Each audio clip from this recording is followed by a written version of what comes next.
Hi everyone, Barnaby here. So today I am going to do a master class or a masterclass, depending on where you're from in the UK, about the tune Sophie by Kennywheeler. Now you might have heard my version of it. If you haven't, check that out. I've done the transcription of my solo and everything is on my Patreon, so go there and have a look around. There's tons of stuff on there for you all to enjoy. I was lucky enough to play with Kennywheeler before he died. I was a young whippersnapper coming out of the Guildhall in London, and I managed to get in his band and got to know him. We did loads of gigs together. And the other young guy was Gwilym Simcock, if you've heard of him, the piano player, now plays for Pat Metheny. And he's amazing. And there were two of us just soaking up all this beautiful music and chatting to all the guys in the band. It was Dave Holland on bass, Lee Connitz we toured with, John Taylor, Julian Arguelles, Derek Watkins, who were the trombones, Mark Nightingale, Gordon Campbell, Dave Stewart was the trombones. I mean, Tim Garland was in there. Everyone. It was amazing. It was amazing, amazing, amazing. So, yeah. So I have studied his music and I've heard a lot of it and I absolutely love it. So what I'm going to do is I'm going to talk you through some of my thoughts on how to sort of break down Kennywheeler's harmony on this tune particularly. And then I'll show you how I sort of practiced it. I'm going to keep it as simple as possible. For some of you, it's going to be quite advanced, but even if you pick up some of the processes of what I'm doing and start understanding how I'm going about learning a tune and how I'm thinking about my practice, I think could be really valuable. So great, I'll crack on. I'll get straight into it. Okay. The first open chord is B flat major 7, B flat major 7 over A. So if there's anything, B flat major over A means there's a B flat major 7 in your right hand if you like, and there's an A in the bass. So if it's ever a slash chord, whatever's on the right hand side is what's in the bass. Okay, now the obvious thing to think about there is I'm just going to play B flat major scale because an A natural is in B flat major scale. However, be careful because in brackets it says sharp 11. It says sharp 11. So what is the sharp 11 of B flat? Yeah, work it up. A great thing, how I learned what the sharp 11 was, rather than thinking, okay, B flat, C, D, E flat, okay, that's my 11, okay, now sharpen it, is I just used to think about triad pairings. I've talked about these before. A major triad, B flat major, and a whole step up, so C major. Okay, so B flat major triad, a tone up, C major triad, and hopefully we've got loads of patterns for that. Maybe I should play some of those, but do them slowly. So there's my B flat, here's my C. There's my B flat now in a different inversion. C in a different inversion. B flat in another inversion. C in another inversion. And then you're back at the top, an octave higher. Okay, that's basic, but you start mixing that around.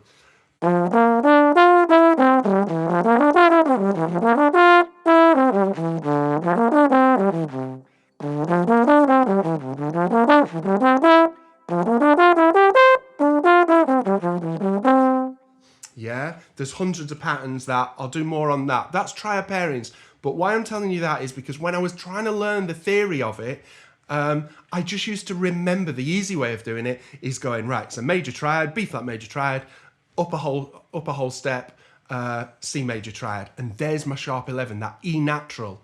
So what is the scale? So we're now talking about chord scale relationships. What is the scale that I would play over that? Well, I've got some nice shapes. I've got a B flat and I've got a C major shape, but we're basically playing F major scale. So all the stuff that we've done on practicing your scales in thirds, yeah, and all that stuff, yeah, without the splits, all of that, we're just bombing up and down. I want you to be able to bomb up and down F major scale. Now, what I used to do, if we were lucky enough to have a piano, I think I've said this 1,000 times, everybody should either play the guitar or the piano. You don't have to be able to rattle off Chopin or anything like that. Simply play the bass note, work out what the third is, work out what the fifth is, work out the chord, play the chord. And I used to press the sustain pedal. So I used to hammer a pedal note, in this case it's A, okay? And then I would blow. So I'm holding it down with my foot, and then I would blow. F major scale. I believe that you can get apps with drones on, or do that on the piano. Now, what did that do for me? It helped my ear, and it helped me play in tune, because I'm always tuning to the piano. Do you see what I mean? So I've got this, it's a technical exercise, but it's becoming more musical. I'm making it more musical. Then, obviously, if you wanted to, you could hammer the A and play the B flat major 7 over the top. And then blow.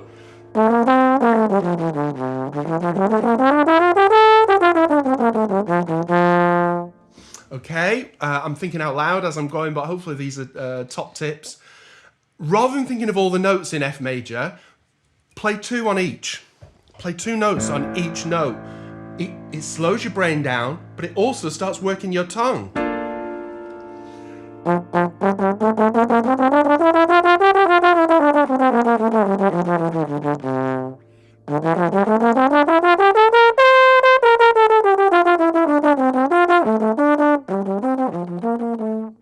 Yeah?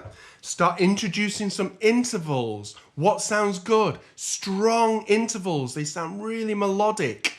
The fact that you're tonguing, and so you know, for all the people that are asking, that was just single tonguing. I'm just single tonguing every single note. Trying to be consistent throughout the range. I'm not doodle tonguing. I'm not doing anything clever. Just single tonguing. Da, da, da, da, da, da, da, da, da, da, da, da. Okay, good. I would practice that for whatever, a year. But if I'm working on this tune, you know, a good 10 minutes, a good 15 minutes, just sort of up and down, you can be warming your chops. Now, some other things with F major scale that we've talked about before that we can just throw it in there is we've talked about some of the bebop scales.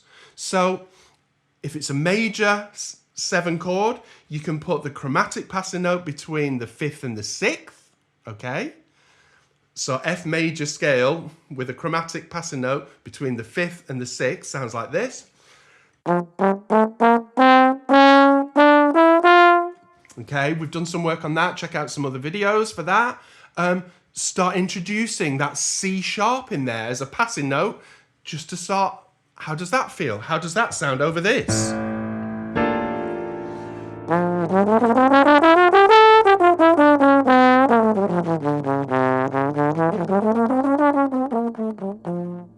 Yeah? What are the notes that it's emphasizing? It's emphasizing that over that chord. Do we like it? Another thing that we've talked about is the dominant 7th bebop scale.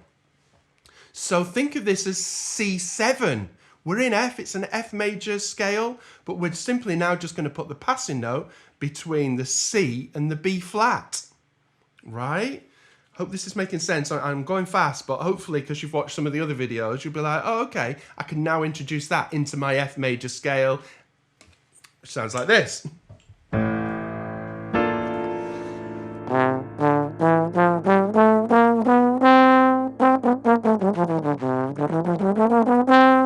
We talked about starting it on the C, starting on the 3rd, starting on the 5th, starting on the 7th.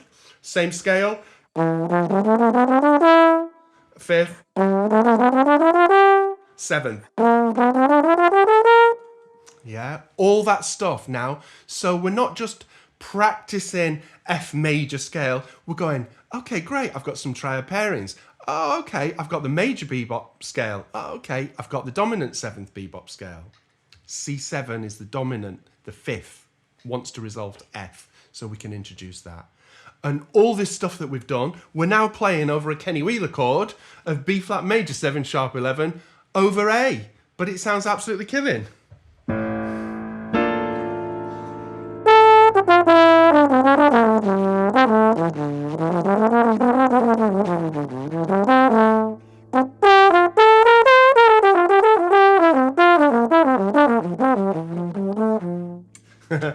Yeah?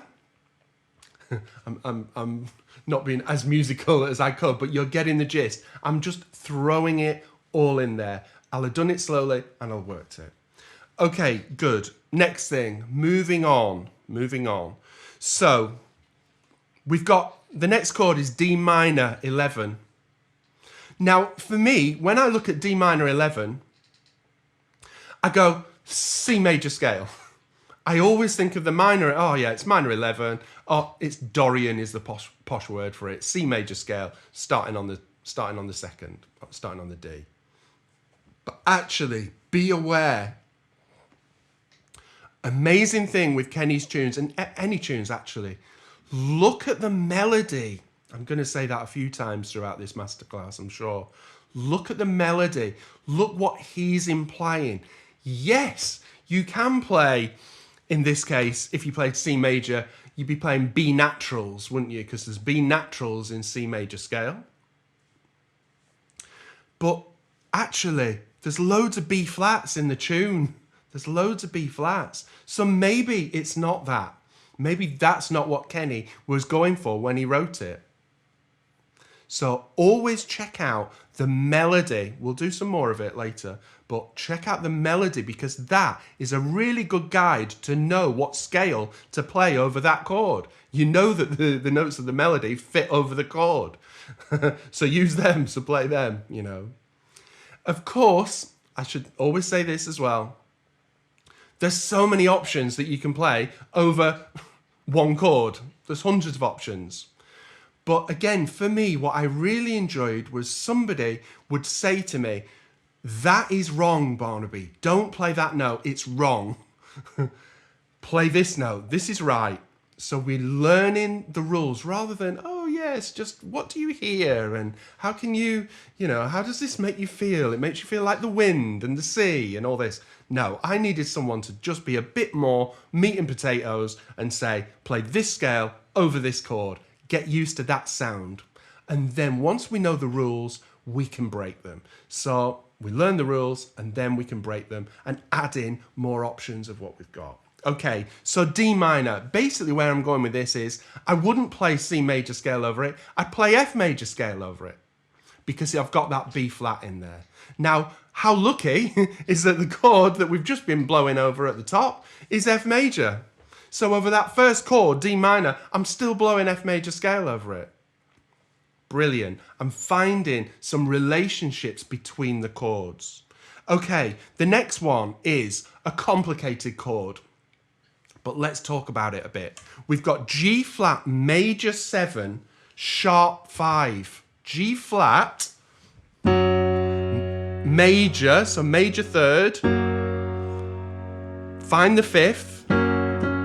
Sharpen it, so D flat goes to a D natural, and it's got a major 7. A major 7 is a half step below the root, a dominant 7 is a whole step below the root, so it's an F natural, it's a major 7. That's the sound. Yeah, nice, beautiful. And look at the melody.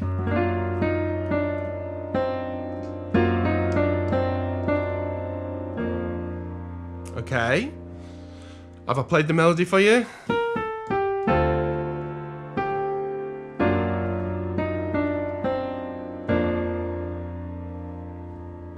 Okay, so what am I going to play over this? G flat major 7, sharp 5.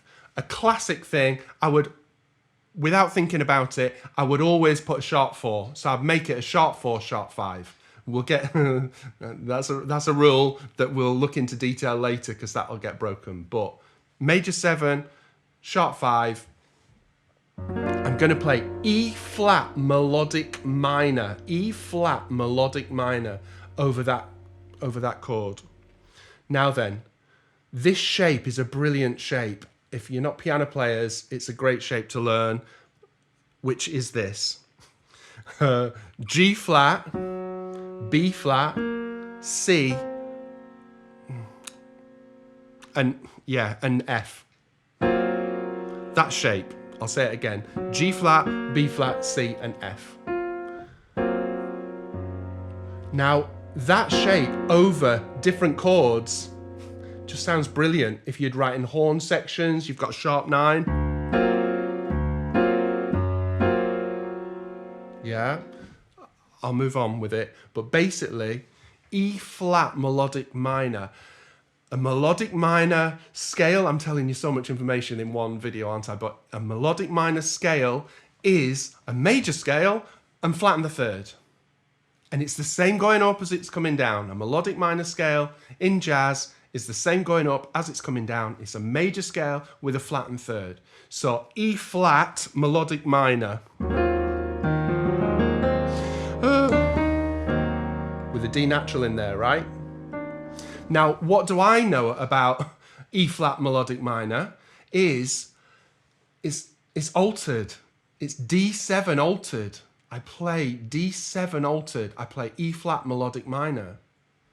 So all of those altered licks that we've been doing, okay. And all what we've done is we've just changed the bass note. We've just changed the bass note to a G flat. Now, Kenny does that a lot. That you can start finding, and I'll show you, you can start finding 5-1, 5-1 harmony that is going 5-1, but it's disguised by the bass note changing.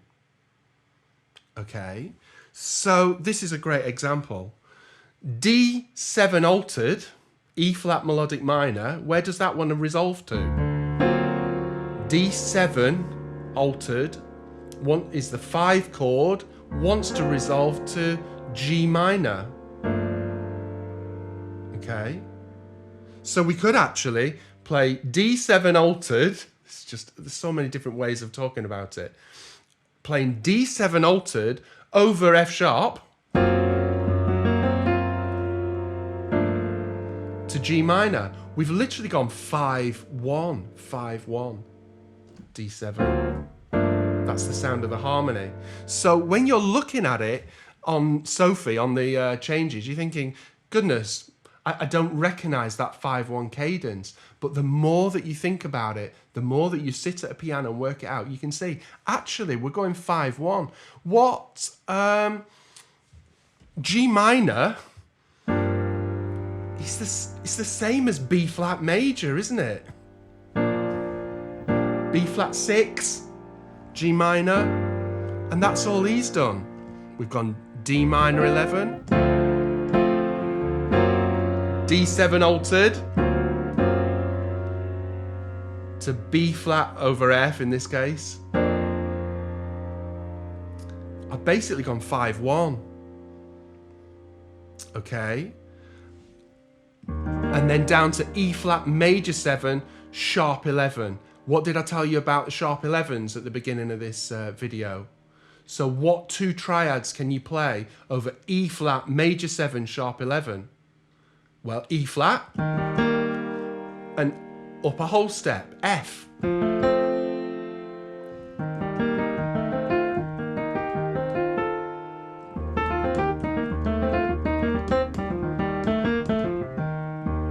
Yeah. So now let's have a look at what we've got. These are the first 4 bars. We've got the vamp at the top, which we're blowing F over it, F major.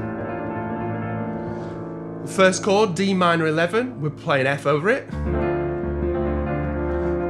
I'm going D minor to a D altered, E flat melodic minor, with an F sharp in the bass, if you like.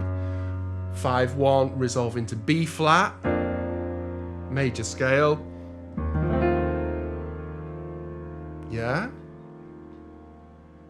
So how would I practice that? Well, we could do, over the F major scales, we could do F major pentatonic. All the patterns there, because I love pentatonics.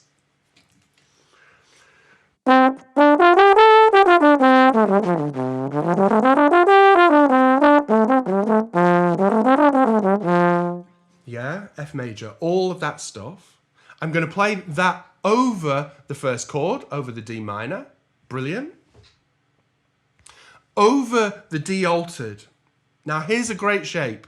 There's numerous pentatonics you can play, but this is a brilliant one because for me it emphasizes some of the key notes that I want to hit. And basically, again, I've done videos on it, but it's B flat major, flat 6. So B flat, flat 6 pentatonic. And what is that? It sounds like this. This is a normal pentatonic. 1, 2, 3, 5, 6. 1, 2, 3, 5, 6. And I'm going to flatten the 6. That's all I'm going to do.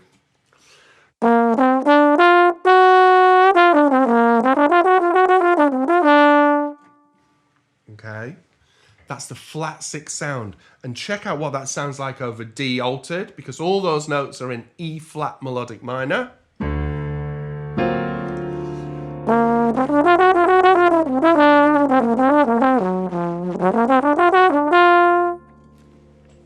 Why do I like that on an altered sound? Is because I'm playing the F natural and I'm playing the F sharp. That for me, that voicing I told you, that's the clash. They're the notes. Again, I've said this in other videos, but Kenny talked about when he's writing melodies, find out where the semitones are in the scale and emphasize them. Ba-da-re, ba-da-re, ba-da-re, because it's the semitones that gives the sound of the scale. Top tip, top tip. Look where the semitones are. So in my patterns, I want to emphasize those semitones to give us that crunch. After that, I'm then just simply going to B flat major. So now, how would I practice that? I've got my flat 6 pentatonic resolving to the normal pentatonic. I only have to change one note and I'm rocking.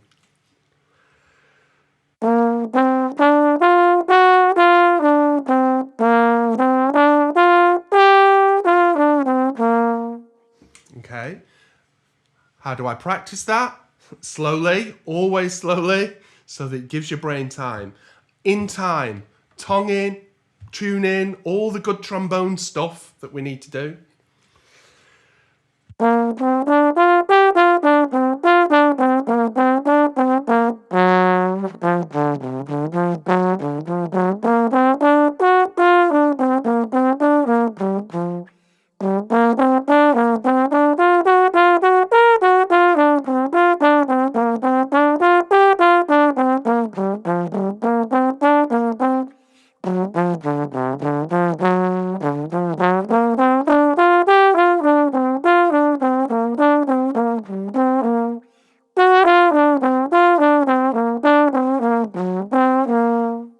Doing a bar on each and getting used to swapping between the two. Swapping between the two. Okay. Think about things like this. It's a bit trombone-y. I'm playing Fs, depending on which direction I'm going or what pattern I'm playing. I might play Fs in 4th.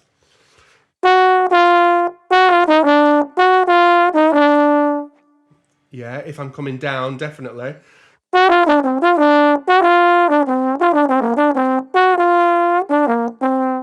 I think if I'm going F to E flat, if I introduce that E flat in there, then I'll definitely start doing Fs in 4th up there. I play Fs in 4th a lot up there. I bet, I'm guessing, I bet I play Fs about 50% of the time in 4ths. 50. It's quite a lot. I don't tend to do Ds in 4th a lot, but I do them obviously. But yeah, I'd prefer doing Ds in 1st, Fs in 4th. That's totally just me, but if that's interests any of you. Here's another thing. Will I play Fs in first, down below? Well, no. If I'm going from an F sharp to an F down there, I'll probably play it in sixth. What's your tuning? What's your tuning? Practice it.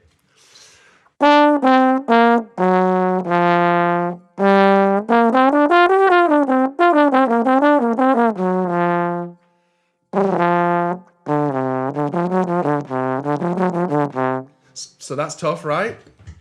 Fs, F sharp, Fs, D, C.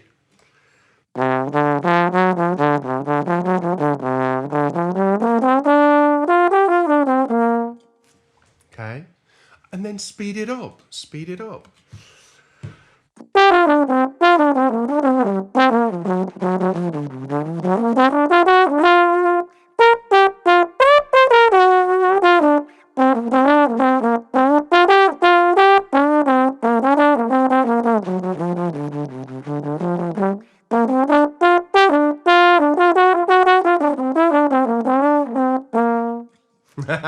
Yeah? Does that make sense? That's how I practice it. So I'm just getting used to that change. I'm getting used to the sound, but I'm also getting used to just changing that one note, finding some patterns, working it up and down the register of the horn. Go all the way down, as low as you can, go as high up as you possibly can as well. Don't go crazy, but yeah, get used to playing it up and down the range of the horn. Then what would I do? I would sit and I would play.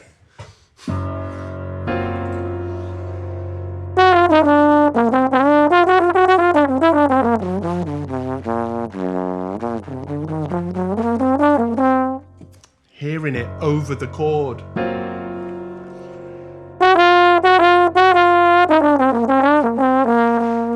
I would then start introducing a few more notes. Once I've got my shape, I'd start introducing more notes of that E flat melodic minor. What's an altered lick? Starting putting my altered lick in. It's a 5-1 lick. Okay, good. Here's my F. Here's my first chord, D minor.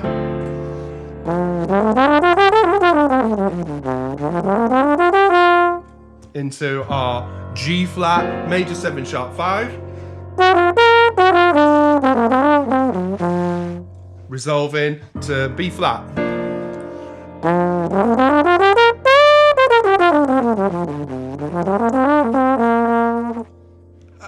Into E flat, major 7. Try a pairings, E flat and F.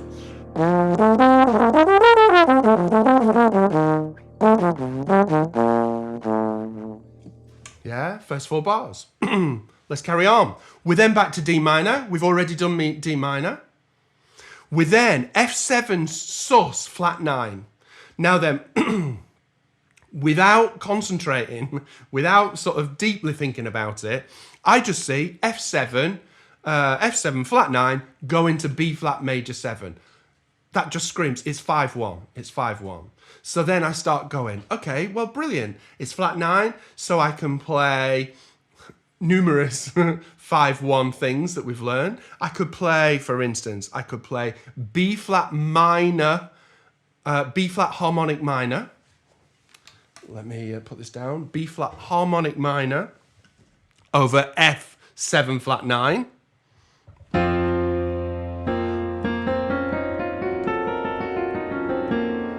Right? I could play F altered. Excuse the split on piano. I like splitting notes.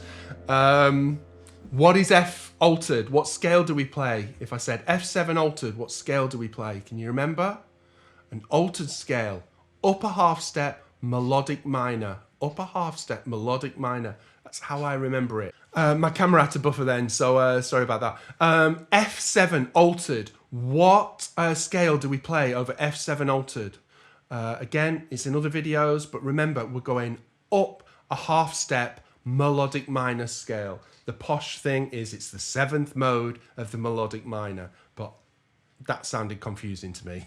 So upper half step melodic minor, great. So F7 altered is F sharp, G flat, whatever, melodic minor. Okay, so I can play altered. I can also play diminished over it. It's flat 9, put that natural 13, 13 flat 9, diminished on it. So if it's, this is so much information, isn't it? But if it's a dominant chord, you want to play the diminished scale. This is the rule, starting with a half step. Starting with a half step. So on a dominant chord, you can play the diminished scale, half step, whole, half, whole, half, whole, half, whole, half, whole, all the way up. If you're playing on a diminished chord, it's whole, half, whole, half. But let's not get confused. So if there's a 5-1, F7, going to B flat, suddenly I've just told you 3 scale choice, scale options. So when I first looked at this, I was like, absolutely, I'm going to bash one of those 3 on. It's a 5 chord, go into 1. Brilliant. And then I was like, hold on a minute. The actual chord is F7 sus flat 9.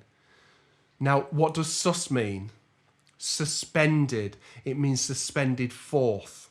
Here's the rule. If something says sus, F7 sus, it's a major third in the scale. You never, ever, ever have a minor sus. It doesn't exist. People write it, but it's wrong, right?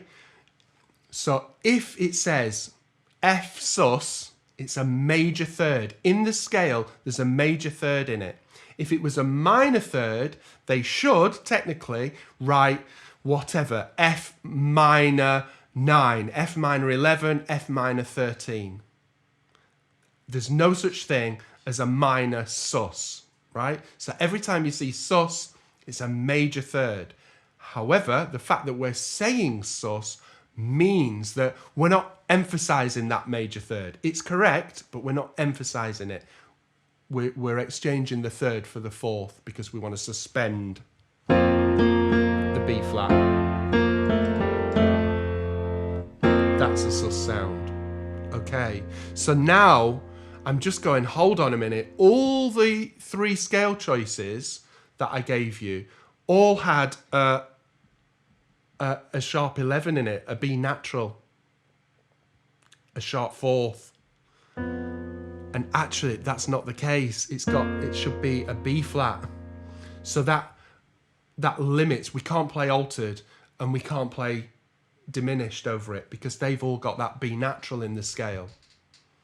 Okay, so these are the rules. These are the Kennywheeler rules because that's what he'd written. We should learn them, play like that. But then when we're in the moment, if we play a B natural that's going beautifully to the 1 chord, then, you know, that's okay. It's okay. It's jazz.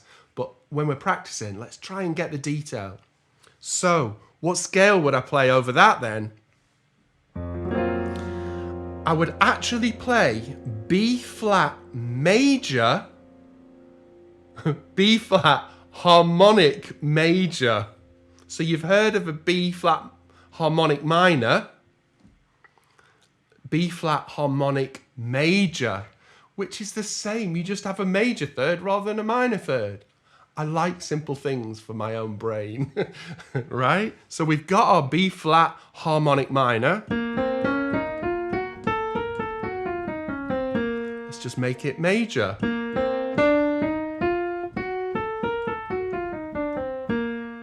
And on that particular chord, that's the scale that I would play over it.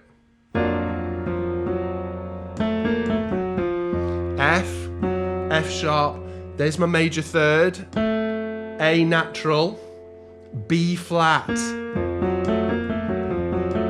then B flat major. Okay, this is the detail that we're talking about.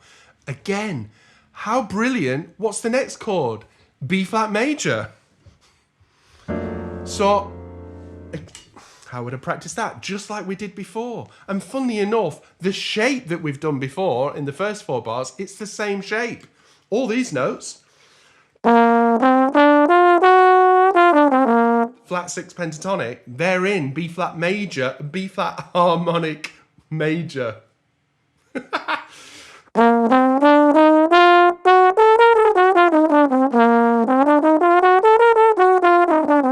So you can see there, yeah, I played it in first, I played my F in first, and I thought, actually, that doesn't feel so good.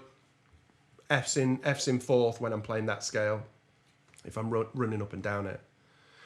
But brilliant, yet again, it's complicated harmony, but in my mind, I'm only changing one note between the two things. Okay, hope this is making sense. I know I'm going fast and I'm throwing a lot of information, but you can see how I'm relating the chord, the scales, I'm understanding the harmony, I'm then practicing it slowly, isolated, going from one to the other, and then I'll start putting it at the end. I'll start putting it all together. I'll loop the first 4 bars, then I'll loop the next 4 bars. I'm totally taking it to bits so that once you've done that groundwork, you can then start relaxing, start using your ears, start just playing from the heart and playing from the soul. That's what we're trying to do. So we're doing all the technical practice now so that then when it comes to playing, we've internalized it and it's just coming out. That's the theory. Okay, moving on. E7 sus flat 9. Going, look where the chords are leading to, going to A minor. Yet again, we've got E7 going to A minor. Same principle, 5-1, 5-1. Yes, you could do altered. Yes, you could do diminished. It's okay. It'll sound great. Maybe I did. I don't even know. Maybe I did. But actually, look at the detail. It's got that sus in it again. So we need to use the same theory as what we did before. And I'm going to play A harmonic major. A harmonic major. In some cases, A harmonic minor.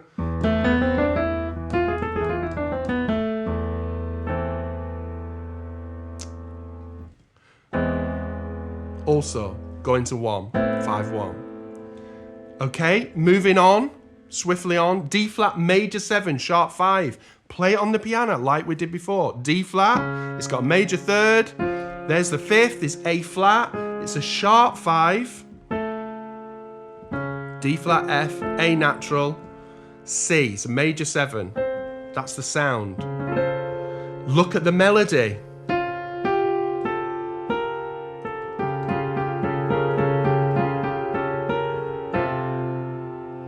And actually, the scale that we play over that, it's not saying sus this time. So it's sharp 5.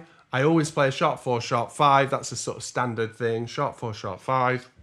So I'm now playing B flat melodic minor, which is B flat major scale with a flat and 3rd. Well, we know B flat major scale, flat and the 3rd, and you're good. I also think of it as altered. A7 altered is B flat melodic minor. It's the same as what we did earlier. I've now got A7 altered going to D minor. A7, 5, 1. He's going 5, 1. 5, 1. 5, 1. 5, 1. It's still a 5-1. I've just got different bass notes in there, which is making these complicated chords. F major 7 sharp 5 over C sharp. We know that. D harmonic minor. Going to D minor. Beautiful. Done that 1,000 times. Same chord as the second bar. D7 altered. G flat major 7 sharp 5. 5, 1. G harmonic minor.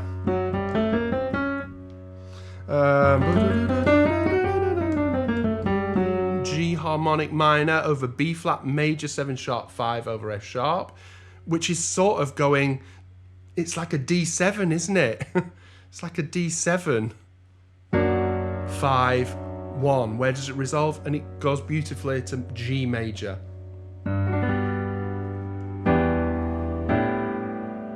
Which is lovely. Some sus chords for you. I'll write them down. What do we know about sus chords? Always a major 3rd. Again, you know we talked about the sharp 11s at the top, the triad pairings. If it's got a sharp 11 in it, it's the major triad, whatever the chord is, and then a whole step up. Gives you a great shape. Sus chords, dominant sus chords. F7 sus, you've got F, go down a whole step. E flat. F7 sus.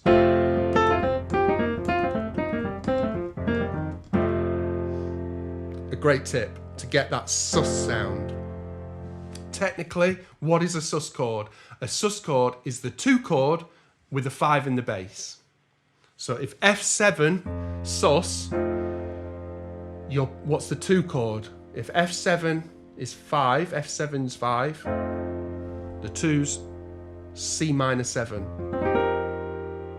So I've got the 2 chord, C minor 7 in my right hand, over F. So I'm playing the 2 chord over the 5 in the bass, wants to resolve to 1.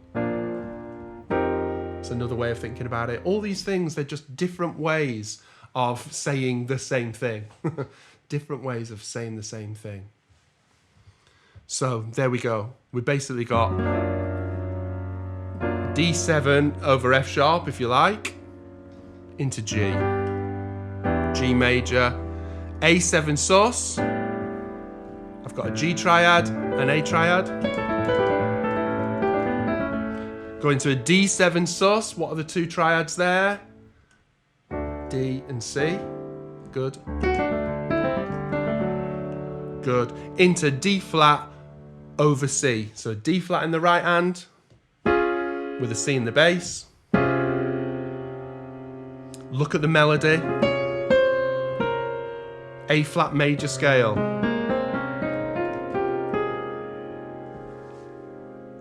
You see, resolving to F minor. Well, brilliant. A flat and F minor. Pretty much the same thing. And then what does Kennywheeler do a lot of? Takes that whole chunk and transposes it. And then you do the whole thing again in a different key. Is that a good thing or is that a bad thing? It sounds beautiful. It's a good thing. It just means you've got to get used to playing in different keys. But I think if you've done the work like we've talked about on this first A section, you can start hearing it. You can start hearing the chords, hearing the harmony. And I think that then when you come to do it in a different key, you know what it should sound like. Finding those patterns. I'm not going to go to the second A. It's literally transposed. You've just got to put the work in. But everything that we've said, transpose that. And again, I'll write it out on sheet music so you can see all these scales and everything that I've just gabbled at you. And then do it slowly. Put a play along on. I've put my backing track on the Patreon so you can play along to that, me singing and all that good stuff. Practice it. Just do the first 4 bars, sitting at the piano, whatever. You don't even need a piano to getting some movement down on the trombone. Again, a lot of Kennywheeler's harmony is hard, it's dense, it's heavy. But when you start analysing it, you're like, actually, all that is D7 going to G minor, 5, 1. But he's just put a different bass note in. And then you're like, that opens up your options and open up your ears. Okay, I hope that's been helpful in whatever way.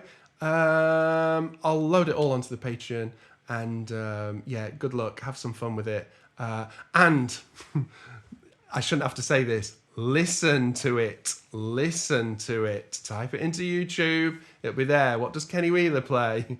You know, what does he play over it?